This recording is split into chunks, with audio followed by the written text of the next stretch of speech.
chu ni tin in karal shuang thabik asi zung zal ke help me vialte kha ka pek di adot nak chunga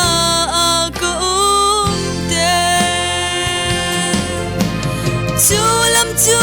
athuk big mi mui nak chung in lam a chun kal phaning lo ke thi na phang lo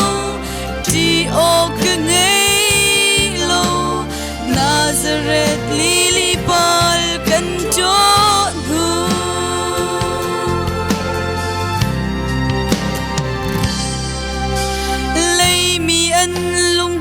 nak chu an to mi lei pala asi si se kai ka thin lung thang am nak chu Nazareth lily zi su asi chu lam chu athuk big mi mui nak chu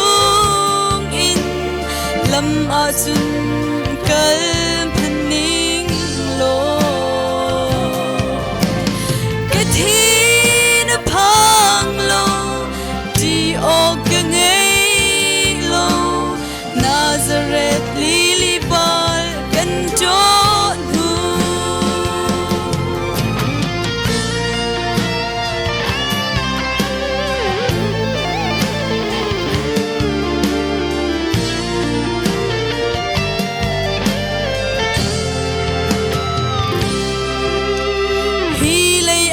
chin hem tu lei pal ngei lo in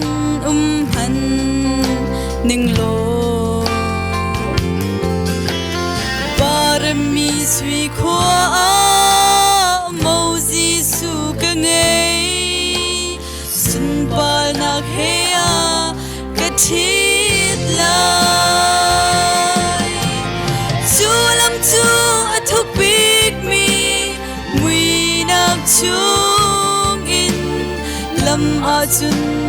kal phaning lo ke thi na phang lo ti o ke ngei lo Nazareth lily pal kan chon hu